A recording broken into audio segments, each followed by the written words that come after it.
Okay, good evening बच्चों। चलो आज शुरू करते हैं। तो ऑलमोस्ट आपका पहला लेक्चर तो फिनिश हो चुका है, पहला चैप्टर। तो हम लोग कुछ उस पर न्यूमेरिकल प्रॉब्लम भी कर चुके हैं लास्ट लेक्चर में, जेई से रिलेटेड किए थे, कुछ नीट से भी कर रहे हैं, ये हमारे एम्स के क्वेश्चन हैं।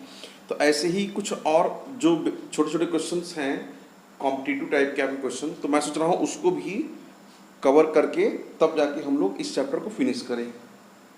ठीक है, तो उसी जो है कंटिन्यूएशन को आगे बढ़ाते हुए अब कुछ आगे करते हैं, जिसमें एक क्वेश्चन मैं लिख चुका हूँ पहले से ही। ये देखिए, इसमें दिया क्या है कि 4 चार्जेस आर अरेंज्ड। ठीक है, 4 चार्जेस आर अरेंज्ड, क्वेश्चन है उसको समझो। 4 चार्ज है जिसको इस तरीके से अरेंज किया गया है इन सब कॉर्नर्स पे। ठीक है, corners of a square as shown in figure. ठीक है, द डायरेक्शन, यहां देखो 4 चार्ज है, plus Q, plus 2q, plus 3q और प्लस 4q। क्लियर? तो ये 4 चार्जेस हैं, q plus q plus 2q plus 3q और प्लस 4q। करेक्ट? ये एक स्क्वायर है, उसके चारों कॉर्नर पे सेट है। आगे बोला the direction of electric field eight the centre of a square is along. तो इस स्क्वायर के सेंटर पे, मान लो ये आपका सेंटर है। ठीक है भाई, दिख रहा है ये सेंटर को? ठीक है, ये सेंटर है। इस सेंटर पे हमें इन सब 4 चार्जेस की वजह से जो फील्ड होगा उसका डायरेक्शन कहाँ होगा।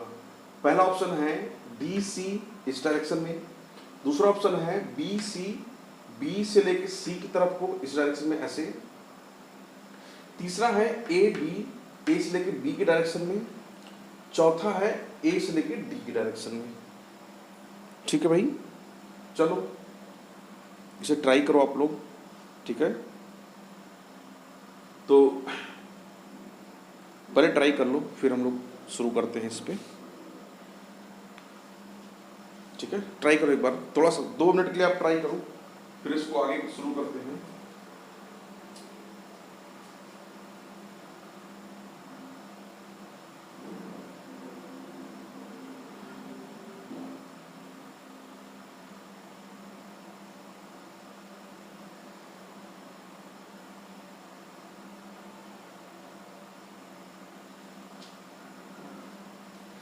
चलो भाई, हो गया? सोचे हो? अगर सोच लिए हो तो चले आगे। देखो, आप लोग पढ़ चुके हो इलेक्ट्रिक फील्ड के बारे में। फील्ड का वैल्यू क्या होता है कि E = 1/4πε0 Q/r²। ठीक है, ये फील्ड होता है। ओके, आप लोग देखो, जैसे ये है, ठीक है, अगर मैं बात करूं इस सेंटर पे, इसकी वजह से कहां कितना फोर्स होगा, इसकी वजह से कितना फोर्स होगा, हमें सेंटर पे ही एनालिसिस करना है। तो भाई अगर मैं यहां पे फील्ड निकालूं तो इसकी वैल्यू, अच्छा पहले हम लोग फील्ड फोर्स का वैल्यू रखते हैं, फील्ड की वैल्यू लिखते हैं। E = क्या होता है 1/4πε0 Q/r²। अब देखिए जरा, इसमें यहां पे 1/4πε0 तो कांस्टेंट है, r² भी कांस्टेंट है। क्यों? क्योंकि ये कॉर्नर से ये लेंथ, इस कॉर्नर से ये लेंथ, इस कॉर्नर से ये लेंथ, इस कॉर्नर से ये लेंथ। ठीक है, सब इक्वल है। ये पूरा कांस्टेंट है, ये कांस्टेंट है। डिपेंड कहां कर रहा? Q पे। Q यहां पे चेंज कर रहा है। ठीक है, और Q आपका E के डायरेक्टली प्रोपोर्शनल है। इसका मतलब कि Q बढ़ेगा तो E बढ़ेगा।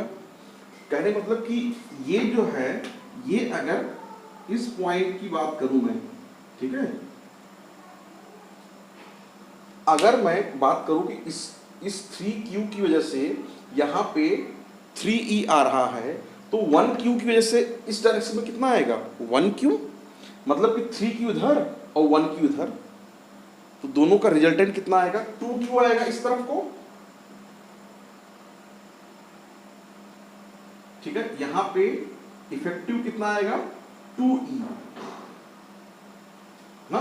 मैं अगर बात मानूं कि एक q से मुझे एक e मिल रहा है, e मतलब कि ये एक इलेक्ट्रिक फील्ड है, तो 3e से 3e मिलेगा, 3e इस डायरेक्शन में, एक e इस डायरेक्शन में, क्या करेगा भाई माइनस करेगा एक e और 3e में से, तो 3e माइनस एक e करेगा, तो ये 2e, और कहाँ 2e करेगा इस डायरेक्शन में आएगा।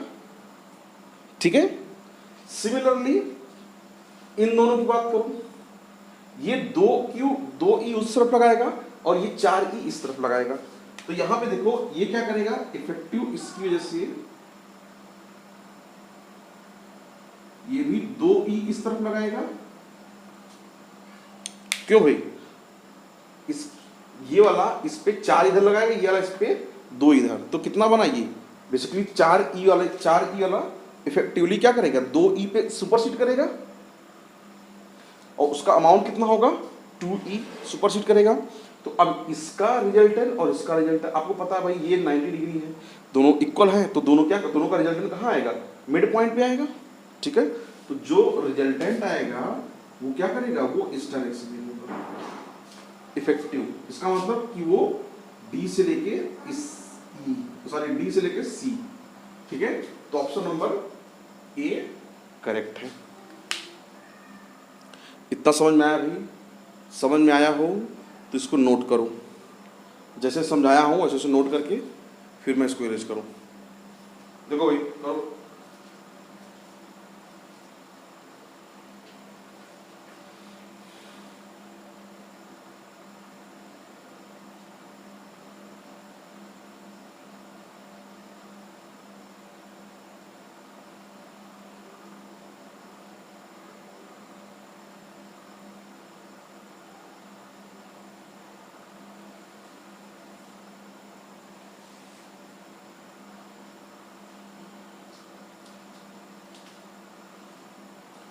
ठीक है भाई हो गया, मैं इसे इरेज कर रहा हूँ और एक दूसरा क्वेश्चन लगा, ये सब मेडिकल के आज का क्वेश्चन कर रहा हूँ, आज सब सारा नीट क्वेश्चन है, इरेज कर रहा हूँ, उसको देख लेना।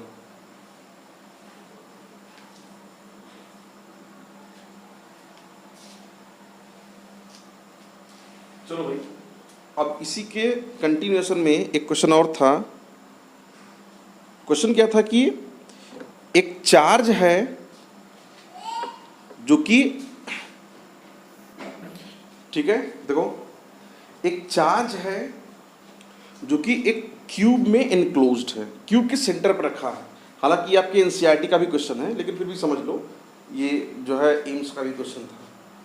बोला था कि क्वेश्चन में एक चार्ज है, a charge is enclosed in a cube, a charge is enclosed at the centre of a cube, find the electric flux through one of its faces. Question क्या है लिख लो इसको, a charge is enclosed in a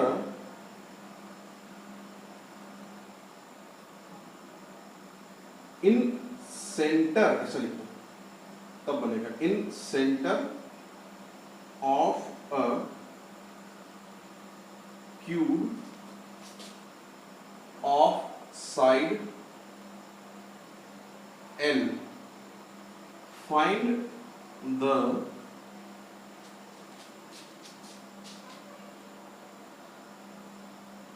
electric flux through one of the surface of cube।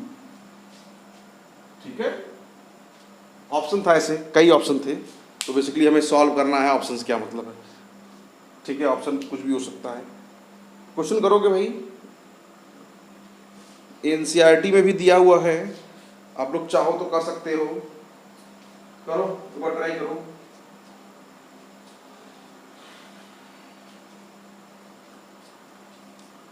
Try करोगे या मैं बताऊं? जो भी इच्छा हो आप करो, चाहे ट्राई करो या फिर बताओ मैं बताऊं। देखो क्वेश्चन क्या है, समझ में आया? एक क्यूब है,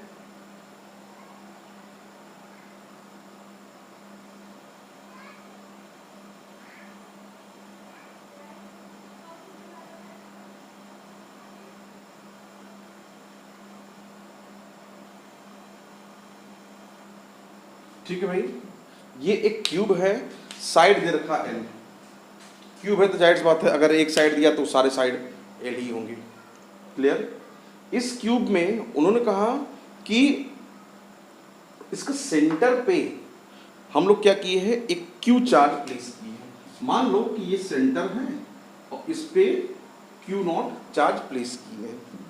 ठीक, चलिए बेसिक क्वेश्चन है, हालांकि इस टाइप क्वेश्चन मैं करवा चुका हूं एक ठो, लेकिन फिर भी देख लो। तो अब इससे निकलने वाला जो फ्लक्स होगा वो कितना होगा?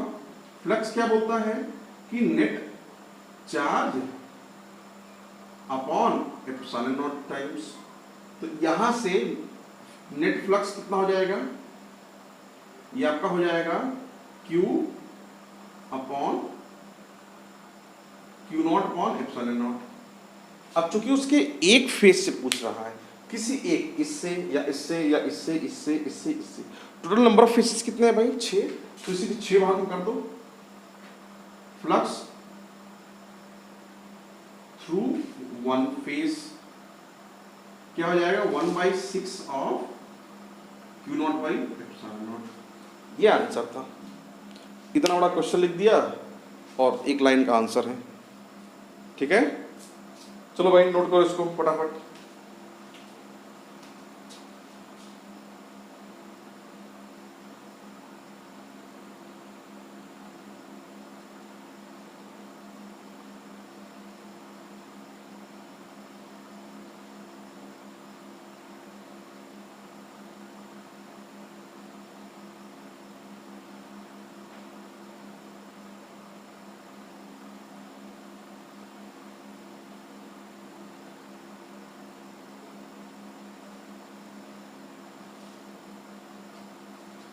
ठीक है भाई, हो गया। ऐसे ही एक क्वेश्चन और है, बेसिक क्वेश्चन है, डाइपोल पूछा, वो ये सब आए हुए एनसीईआरटी क्वेश्चन है। एक बात जान लो आप, अगर एनसीईआरटी सारा कर लिए हो तो ये जान लो कि नीट निकाल सकते हो। बस यही है, एनसीईआरटी करने से ही नहीं होगा। ये मत सोच लेना कि एनसीईआरटी कर लो और नीट निकल जाए। ठीक है, एनसीईआरटी तो आपको रटा होना चाहिए पूरा, और एनसीईआरटी पे बेस्ड, मैं एनसीईआरटी के टफनेस लेवल की बात कर रहा हूँ, ध्यान देना। नीट को निकालना है तो एनसीईआरटी का जो टफनेस लेवल है वो आना चाहिए, लेकिन उसकी स्पीड होनी चाहिए। ध्यान है, वो बहुत अच्छे से आएगा, बहुत अच्छे से, तब जाके ये जान लेना कि नीट आप निकाल दोगे, कोई दो राय नहीं। तो ये था कि एक क्वेश्चन ऐसे था, उसको देखते हैं। ये उतार लिए थे आप लोग, मुझे ऐसा अनुभव हो रहा है, उतार तो लिए ही होगी इतने टाइम तक। देखो भाई क्वेश्चन क्या था, बेसिक क्वेश्चन है ये। बेसिकली जो नीट वाले हैं उनके लिए तो रटा होगा,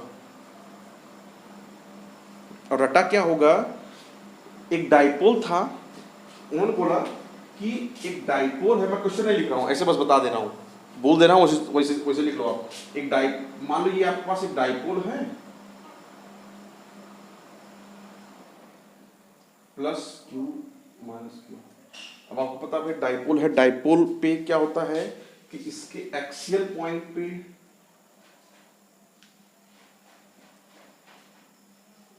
यहां कहीं ये, यहां से L लेंथ पे फील्ड मिल रहा हमें यहाँ पे EA, इसके इक्वेटोरियल पॉइंट पे किसी L लेंथ पे मिल रहा है EQ।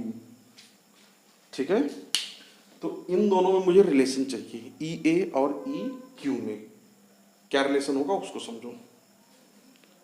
Find the relation between E A, E at axial point, electric field at axial point at distance R and electric field at equatorial point at distance R. तो E ए और E Q में क्या relation है वो निकालना है।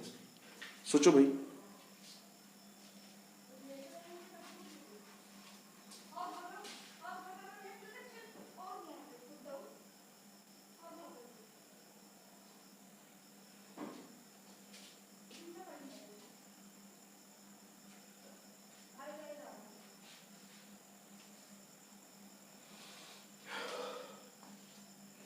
आया भाई, बेसिक डिफिनेशन है, आंसर पे जो है ये सब जो है बेसिक आपको पता है कि ई ए क्या होता है। ई एट ए एक्सियल पॉइंट पे 1/4πε0 2p/r³ equation number 1 axial point पे। और इक्वेटोरियल पे क्या होता है 1/4πε0 p/r³। ठीक है, ये है इक्वेशन नंबर 2। ठीक है, इसी को देखो यहां से आप 2 कॉमन है, इसका आधा आएगी, तो क्या मैं ऐसा नहीं लिख सकता हूं कि E Q equals to E A by 2 या E A equals to 2 times of E Q. ठीक है, ये है उसका सलूशन। देख लो भाई, उतारो इसे।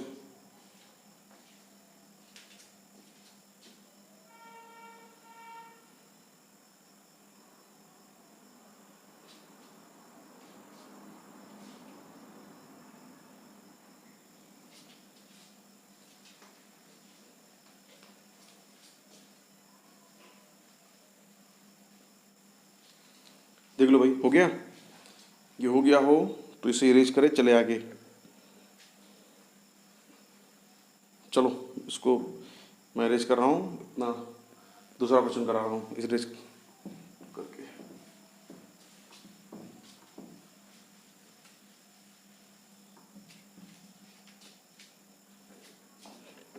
लिखो, नोट करो। चलो भाई, तो उसके आगे शुरू करते हैं कि एक क्वेश्चन था 3 चार्ज, ऐसा क्वेश्चन है 3 charges placed at the 3 charges placed at the corner of an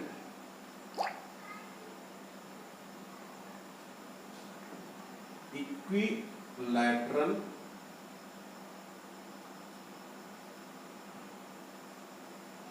triangle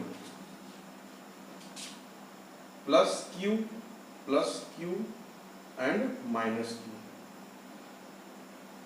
find, देखो ऐसे है, 3 चार्ज है, ये ए बी सी, यहां पे प्लस क्यू है, ध्यान दो, यहां पे भी प्लस क्यू है और यहां पे माइनस क्यू। ठीक, इस पॉइंट पे प्लस क्यू चार्ज है, ध्यान दो। 3 चार्जेस थे, ये इक्विलेटरल ट्रायंगल है, सबका लेंथ एल है, एल एल। ठीक है, था क्या क्वेश्चन कि 3 चार्जेस थे एक ट्रायंगल ए बी सी के, जो कि इक्विलेटरल ट्रायंगल है, साइड एल है, यहाँ प्लस क्यू और यहाँ माइनस क्यू, चार्ज प्लेस्ड है ना। Find the force at A due to both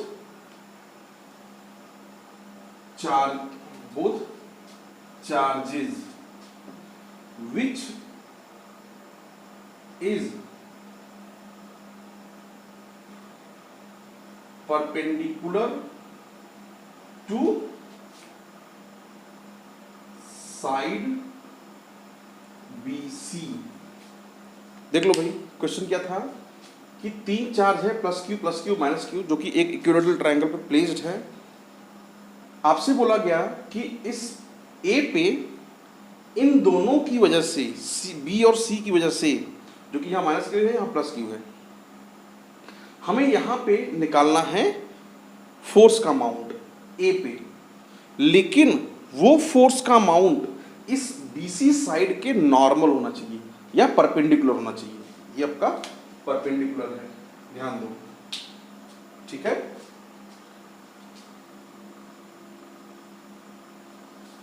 ये आपका which is perpendicular to side BC। Clear? चलो भाई ट्राई करो।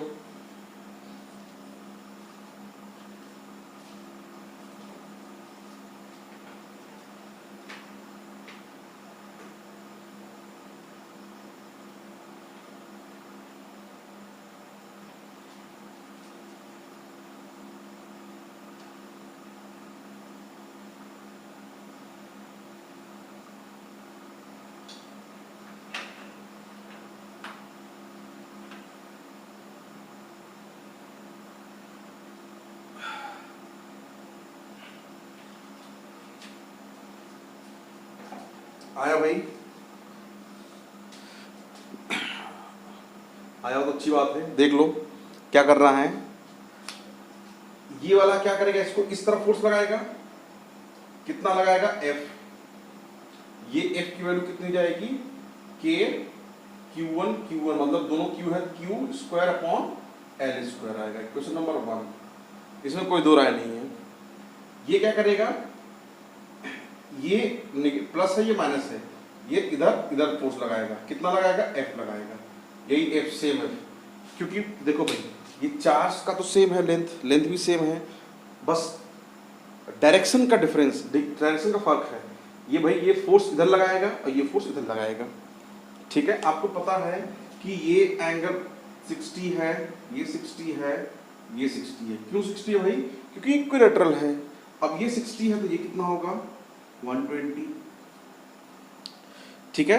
120 है तो इसका रिजल्टेंट कहाँ आएगा, FR क्या मिलेगा, under root of F square इसका, फिर सेम इसका F स्क्वायर इसका प्लस 2F मिलके F स्क्वायर और cos 120। अब आपको पता है कि cos 120 कितना होता है, -1/2, ठीक है। कितना होगा भाई, ये कटेगा इसके साथ और यहाँ आ जाएगा माइनस, और ये माइनस F स्क्वायर कटेगा इसके साथ, यहाँ क्या बनेगा F स्क्वायर, ठीक है। तो यहाँ क्या बनेगा F, तो FR इक्वल्स टू F बना। और किधर बनेगा, क्योंकि दोनों का मैग्नीट्यूड सेम है तो दोनों मिड पॉइंट बनेंगे। ऐसे 20 था तो ये यहाँ 60, मतलब कि ये भी 60 डिग्री होगा, ये F बना। अब ध्यान से समझो, आंसर तो आया F, लेकिन क्वेश्चन पूछा क्या गया है, find the force eight A, ठीक है। इस A पॉइंट पे फोर्स निकालना है ड्यू टू बोथ चार्ज, इन दोनों की वजह से, which is perpendicular to side BC। ये F फोर्स किसके परपेंडिकुलर भाई, BC साइड ये है, इसके तो ये पैरेलल है, ठीक है। तो वर्टिकल कंपोनेंट क्या है इसका, 0, क्योंकि इसके, तो इसलिए perpendicular to F to BC equals to 0, ठीक है भाई। समझ लो इसको, अगर कुछ डाउट हो तो बताओ। देख लो भाई, इस क्वेश्चन में डाउट हो तो बताओ। ये क्वेश्चन भी आपका एम्स का है, नीट पे जरूर आएगा क्वेश्चन, इसलिए है तो बेसिक सा, लेकिन क्वेश्चन को लास्ट में घुमा दिया परपेंडिकुलर करके, ठीक है। चलो भाई ये इरेज कर रहा हूँ, इरेज करके आगे चल रहा हूँ, ठीक है। आई होप आप लोग नोट कर लिए होगे।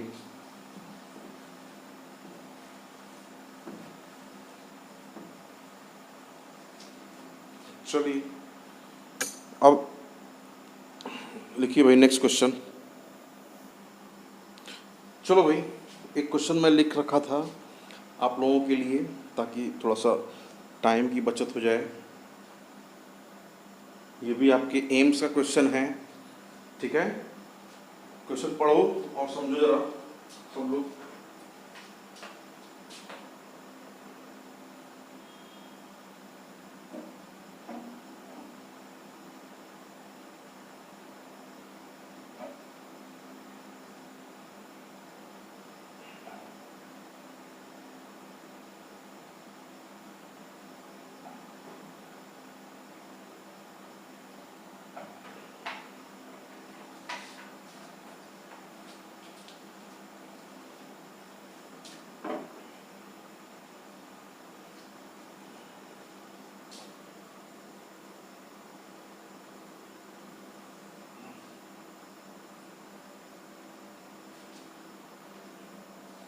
समझ आया? क्वेश्चन क्या है कि the spatial distribution of electric field, ये इलेक्ट्रिक फील्ड का डिस्ट्रीब्यूशन है due to two charges A comma B, दो चार्जेस हैं ए और बी, is shown in figure this. ठीक है भाई, आपको बताना है, आपको चार ऑप्शन दिए गए हैं, A is positive and B is negative and mod of A is greater than mod of B. देख लो भाई, मतलब कि जो ए का मॉड ए इज, हाँ ए आपका पॉजिटिव है बी नेगेटिव, दूसरा ए नेगेटिव बी पॉजिटिव, इसमें इक्वल चार्ज किया है, both are positive A is greater than B, both are negative A is greater than B. ठीक है, क्या होगा भाई, फील्ड लाइंस चेक करो जरा, फील्ड लाइंस की प्रॉपर्टी पे बेस्ड क्वेश्चन है ये। अब फील्ड लाइंस की प्रॉपर्टी आप देखो और उसे एक बार में टिक करो। जिन लोगों को पता है आंसर वे लोग भाई मैच कर लें। देखो यहाँ पे फील्ड लाइंस क्या हो रही है, यहाँ से फील्ड लाइंस निकल रही है और यहाँ पे क्या हो रहा है, फील्ड लाइंस, यहाँ देखिए फील्ड लाइंस ऐसे निकल रही है और यहाँ फील्ड लाइंस आ रही है। तो इसका क्या मतलब हुआ, जहाँ से फील्ड लाइंस निकलती है वो क्या होता है आपका, वो हमेशा पॉजिटिव चार्ज से फील्ड लाइंस ओरिजिनेट होती है, जबकि नेगेटिव चार्ज पे फील्ड लाइंस क्या होती हैं, टर्मिनेट होती हैं। ठीक है भाई, ये पता है आपको। Field lines are always starting from positive charge and terminated at negative charge. तो ऑप्शन नंबर ए मुझे ज़्यादा सुटेबल लग रहा है बाकियों के कंपैरिजन में। ठीक है, ये आपका एम्स का क्वेश्चन है। ये इतना घटिया क्वेश्चन है कि क्या बताऊं मुझे, ये आपका करेक्ट आंसर है ए। इसको मैं फालतू का लिख दिया, अभी मैं देख रहा हूँ क्वेश्चन पढ़ के। ठीक है, चलो आई होप आप सबको ये क्वेश्चन आया होगा, तो इसमें तो कुछ करने लायक था नहीं ना, मैं इसे इरेज कर रहा हूँ। ये सबसे बेसिक प्रॉपर्टी था भाई क्वेश्चन। तो ये सब हैं आपके कुछ एम्स के क्वेश्चन, इसके आगे का देखते हैं।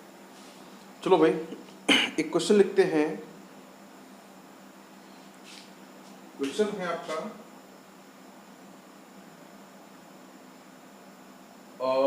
स्क्वायर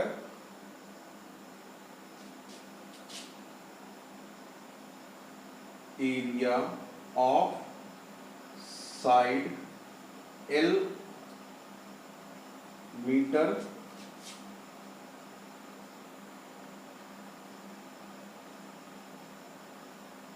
having an electric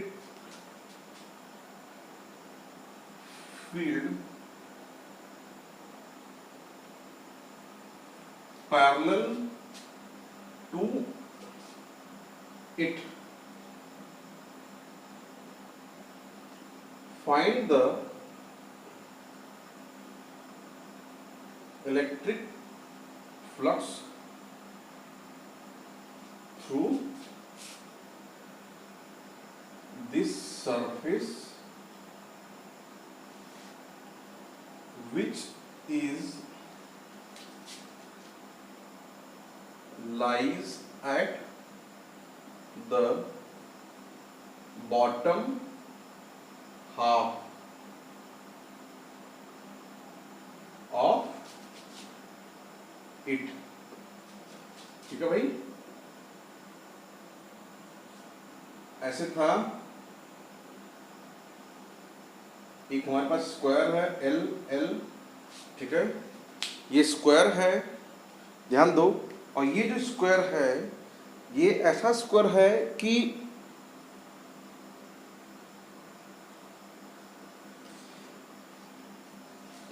देखो, ये जो स्क्वायर है ना, ये ऐसा स्क्वायर है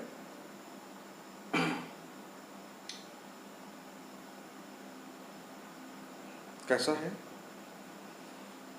कि इसका जो एरिया वेक्टर है वो इस तरफ को है, आगे की तरफ को ना, ये इसी प्लेन में से है। और इसके ऊपर से ऐसे फील्ड लाइंस कहाँ पे, बॉटम हाफ, क्या बोला है, आधे से ऐसे,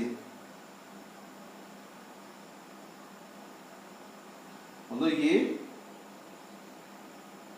लेंथ है L/2, इतने पे ऐसे जा रही है, इधर नहीं है।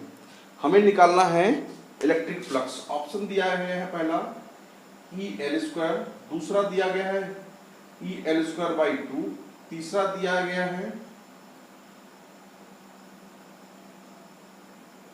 EL²/2ε0, चौथा दिया गया है 0।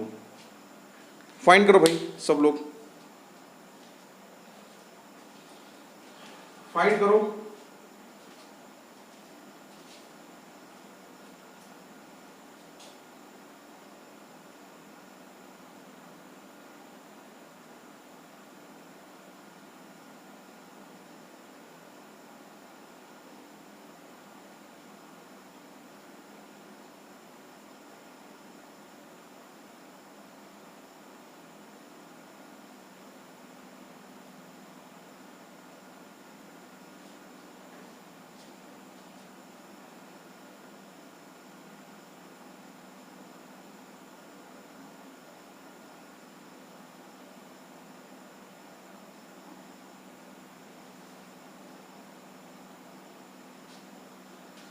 हो गया, आया, बोलो भाई, आया किसी का, नहीं आया? आया होगा तो क्या आया होगा, चलो जिसका आया है वो भी अच्छी बात है, जिसका नहीं आया है वो देख ले कैसे कैसे होगा। क्वेश्चन क्या है, एक बार पहले क्वेश्चन पढ़ लेते हैं। क्वेश्चन को समझो, पढ़ के ना समझ में आए तो एक बार दो बार पढ़ो, ठीक है। लेकिन जैसे कि आप एग्जाम में करोगे, ये भी आपका जो है PMT का क्वेश्चन है, तो अगर आप भाई नहीं समझ में आए तो एक बार दो बार पढ़ो, जल्दी पढ़ो। एग्ज़ाम में क्या होता है, क्वेश्चन को भाई टाइम कम रहता है, कुछ नंबर ऑफ क्वेश्चन ज़्यादा रहेंगे, इसलिए आप क्वेश्चन को धैर्यपूर्वक पढ़ोगे, क्वेश्चन को पढ़ो और कोशिश करो कि उसका डायग्राम दिमाग में बनता रहे, ठीक है, तो आसानी से कर लोगे आप। A square area of side L, ये है स्क्वायर एरिया, साइड L दिया गया है L metre, having an electric field parallel to it, ये है स्क्वायर, इसके पैरेलल में ऐसे जा रही है electric field. Find the electric flux through this surface which is lies at the bottom half of it. ये जो इलेक्ट्रिक फील्ड लाइन्स है ये आधे पार्ट पे ऐसे है, पूरे पार्ट पे नहीं है, आधे पार्ट पे है, ठीक है। ऐसे समझो कि आपके पास एक प्लेट है ना, और वो प्लेट ऐसा है, जैसे ये मानो एक प्लेट है, ये प्लेट बहुत काम आता है भाई, कई बार हम लोग इसका चर्चा कर चुके हैं। ये प्लेट ऐसे है ना, और ये पेन मान लो ये आपका इलेक्ट्रिक फील्ड लाइन्स है, ठीक है। तो ये जो पेन है, ये पेन ऐसे लगा हुआ है, ये ऐसे जा रहा है, ये ऐसे ऐसे ऐसे ऐसे ऐसे ऐसे हाफ हाफ करके, ठीक है, ऐसे जा रहा है ना, आधे तक है, आधा नहीं है। तो क्या होगा electric field lines, electric flux क्या होगा? इलेक्ट्रिक फ्लक्स क्या होता है भाई? Electric field, number of electric field lines passing through that cross section area. ठीक है, कैसा होना चाहिए? Passing through that cross section area. ध्यान दो, यहाँ पे पास करना चाहिए, बट कर क्या रहा है भाई? अगर ये फील्ड लाइंस ऐसे जाता या ऐसे जाता तब तो पास करता। क्या है, ये पैरेलल में है, तो फील्ड लाइंस क्या होगा? ई इक्वल्स टू क्या होता, फाई इक्वल्स टू क्या होता है? ई डॉट डी एस। यहाँ पे डॉट प्रोडक्ट है, और डॉट क्या बोलता है भाई कि एरिया वेक्टर का, इसका जो एरिया वेक्टर है डी एस, वही तो area vector cross section area, और ई ये है, तो ई और एरिया वेक्टर ये है। ई आपका ऐसे जा रहा है, एरिया वेक्टर ऐसे है, दोनों के बीच में एंगल कितना बन रहा है? ई ऐसे जा रहा है और एरिया वेक्टर ऐसे है, दोनों के बीच में एंगल 90 डिग्री। तो यहाँ पे फ्लक्स क्या हो जाएगा? F equals to E dot D S बराबर E D S cos 90। Cos 90 क्या कराएगा सबको, लेकिन जीरो चला जाएगा। ठीक है, ये हाफ वाफ से कोई मतलब नहीं है। ये मत सोचो कि ये हाफ है तो इतना ले लिया फिर ये लेगा, कोई फर्क नहीं पड़ता। ये एंगल कितना फॉर्म कर रहा है? Zero, sorry 90। तो कॉस 90 क्या बनाएगा आपका? जीरो। ठीक है, तो ये बना आपका zero. Okay, option number D सही है। चलो, तो अब मैं सोच रहा हूँ कि आपका फर्स्ट चैप्टर इलेक्ट्रिसिटी का यहीं फिनिश करूँ, और कल से एक नया चैप्टर शुरू करूँगा। सेकेंड चैप्टर शुरू करता हूँ कल से ना, और उस पर बात करता हूँ। अब आप लोग भाई पढ़ाई करो अच्छे से। ठीक है, ये छोटा वीडियो है। क्वेश्चन देखो, होने के बहुत सारे क्वेश्चन हैं, लेकिन कितना क्वेश्चन कराएंगे इसे, नहीं तो आगे सिलेबस भी कंप्लीट नहीं हो पाएगा फिर ना। बाकी क्वेश्चन आप लोग करो, जो डाउट हो क्वेश्चन आप मुझे व्हाट्सएप करोगे, या जो है कैसे भी करके मुझे जो है आप संपर्क करके मुझे दोगे, तो मैं आपका प्रॉब्लम ज़रूर सॉल्व करूँगा। ठीक है, तो बाकी आप लोग क्वेश्चन करो, जो डाउट हो मुझसे पूछ सकते हो। अब ये इरेज कर दे रहा हूँ भाई, पढ़ाई करो मन लगा के, यही सब कह सकते हैं भाई। बाकी करना आप ही को है, जो कुछ भी करना है। बोर्ड की प्रिपरेशन करना है, बोर्ड की करो, जेई या नीट की करना है तो जेई या नीट की प्रिपरेशन करो। ठीक है, चलो, तो इसी के साथ अब कल से शुरू करते हैं नया लेक्चर। ठीक है, बाय।